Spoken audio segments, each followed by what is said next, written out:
श्री राधे। जय श्री कृष्ण, जय श्री कृष्ण। भक्ति 3 प्रकार से होती है, एक कर्मणा, एक मनसा और एक वाचना।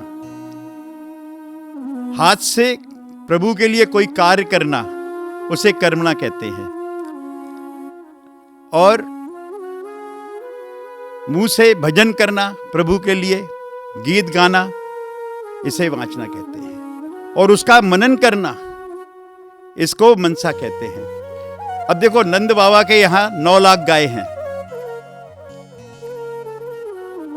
जहां 9 लाख गाय हैं वहां पे कार्यकर्ता भी बहुत होंगे। 9 लाख गायों का काम करना, उनकी सेवा करना, तो कम से कम कुछ नहीं तो 5-6 हजार रुपए तो 5-6 हजार तो नौकर भी होंगे। लेकिन माता यशोदा स्वयं भगवान का सब काम स्वयं करती हैं। रोज अपने हाथों से ताजा मक्खन भिगोती हैं, भगवान को खिलाती हैं। और ये तो कर्मणा हो गई, और मन में ये चल रहा है कि मुझे लाला को खिलाना है। कोई भी ऐसा कर्म जो मन से किया जाता है, दिल से किया जाता है, उसे भक्ति में परिवर्तित कर सकते हैं, उसे हम भक्ति का रूप दे सकते हैं। तो ये मन में एक ऐसा अभिलाषा चल रही है कि लाला उठेगा अभी और उसको मक्खन देना है, तो ये मन में जो उनके चल रहा है, ये मानसा भक्ति हो गई। और कर्म से कर रही हैं तो वो कर्मणा हो गई। और साथ में भजन एक चल रहा है, तो तीनों प्रकार की भक्ति माता यशोदा के अंदर देखने को मिलती है। आज माता बड़े दिल से जो है बैठी हैं और बड़े अपना मनन होकर के दही मथ रही हैं कि अभी लाला उठेगा और उसको मुझे ये मक्खन खिलाना है। और आ गए भगवान, तो भगवान उठ के आ गए और आती कह रहे, हेलो बुढ़िया, फटाफट मक्खन दे दे, बड़ी जोर की भूख लगी है। भैया बोली, आ गए लाला, है बैठो, अभ्याल दे रहे हैं, देख इंतजार कर लो, तैयार हो रहा है मक्खन ताजा, अभी देंगे। कहते ना है, मुझे तो बहुत जोर भूख लग रही है, फटाफट दे दे। मेरे मैया ने कही, बैठ तो ने, थोड़ी देर सब्र कर, अभी दे रहे हैं। लेकिन लाला जो है वो तो रुकने को तैयार नहीं, वो तो कह रहे मुझे, तो उन्होंने कहा काम कर, वह मटकी में कल को नैग माखन धरो भाव है, तब तक तू बाय खा ले, जब तक मैं जाए तैयार कर रही हूँ। बोले ना है, मैं पुरानो ना खाऊं, वो तो ताजी चाहिए। तो मैया ने की ताजी चाहिए तो नैग रुक जा। अब लाला की ऐसी जिद देख करके मैया ने बोली, क्या करूं मैं? तो उन्होंने उनको थोड़ा सा बहलाना चाहा, तो उन्होंने कहा, वो देख चंदा, वो देख चंदा, चंदा दिख रहा हुआ है। तो भैया लाला देखे, बोले अब तो मक्खन भूल गए, चंदा चाहिए। बोले चंदा, अब तो मुझे चंदा दे दे। तो मैया ने कही, चंदा असली को कि नकली को? मैया ने जब ज्यादा देखा जिद कर रहे हैं, तो एक परात में थोड़ा पानी डाल दिया। वो बोले देख जा, में चंदा दिख रहा हुआ है। तो बोले देख रहे हैं, कह रहे ना, मुझे तो वो ही चाहिए। अब तो भैया ऐसी जिद करने लग गए कि मक्खन सक्कन सब भूल गए और अब चंदा चाहिए। तो मैया ने कही, चंदा कहाँ से लाके दूं, नेक बैठ जा। लेकिन क्या कह रहे हैं, जिद पकड़ ली है, हट हो गई है। चंद्र खिलौना ले हो री मैया, चंद्र खिलौना ले हो, और जय हो बैठ अवहीं अग्नि पर, तेरी गोद न आई हो। देख, या तो चंद्रमा ले दे, और नहीं तो अबैल जमीन पर लौट जाऊंगा और तेरी गोद में नहीं आऊंगा। मैया बोली, मेरी गोद में नहीं आएगो, जमीन पर लौट जाएगो तो मेरो का बरो होएगो, है तो ठीक ठाक करूं, एक तो वैसे ही कारो है, जमीन में लौट जाएगो और कारो हो जाएगो, तो मेरो का जाएगो, तेरो ही बिगड़ेगो। तो मतलब भैया भगवान ने देखा, भैया मेरी धमकी का तो कोई असर नहीं हुआ। तो उन्होंने दूसरी तुक सोची। तो वो कहते हैं, देखो भैया, अभी तो जो है ये क्या कहते हैं, हमने हमारी धमकी बेकार हो गई, और मैया को कौन सी धमकी दी जाए। तो मैया जो है बड़े प्यार से रोज भगवान को गोदी में बैठा के दूध पिलाती हैं, और उनकी वेणी गुथती हैं। तो पद्मगंधा नाम की जो गाय है उसका दूध बड़ा पौष्टिक होता है, तो माता अपने दूध से जब कम पड़ता है तो वो पद्मगंधा गाय का दूध जो है वो भगवान को पिलाती हैं।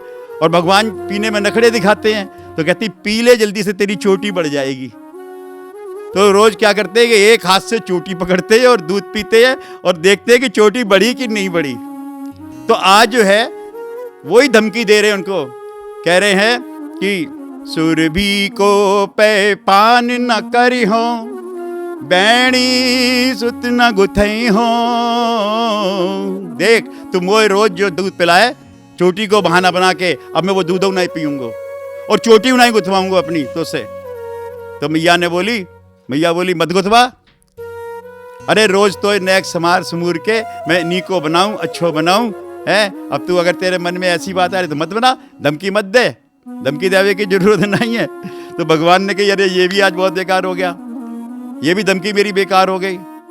तो कह रहे हैं कि बड़े मजे में, मैं हूं पूत, देखो बड़ी प्यार भरी धमकी दे रहे हैं, कह रहे हैं मैं हूं पूत नंद बाबा को, तेरो सुत न कहीं हो। तो भैया जब माता ने ये बात सुनी तो मैया को एकदम से जो है बड़ा झटका लगा। उन्होंने कहा देखो कैसी धमकी दे रहे हो लाला, हैं कि मैं सारी नगरी को बुलाऊंगा और सबके बीच में कह दूंगा मैं तो भैया नंद बाबा को पूत हूं, मैं यशोदा मैया मेरी मैया को पूत नहीं, ये मेरी मैया नहीं, ऐसी धमकी दे रहे हैं। अब आज मैया को बड़ा ऐसा लगा, मैया ने तो एकदम से पकड़ लिया, अरे लाला कैसी तू तोतली वाणी बोले है, कहूं तो कोई नजर ना लग जाए। और मैया ने अपनी गोदी में उठा के बैठा लिए लाला। अब लाला को मैया जो है अपना दूध पिला रही हैं, मना रही हैं उनको। उधर क्या होता है कि जो वो पद्मगंधा गाय का जो दूध है वो रखा हुआ है अग्नि पर।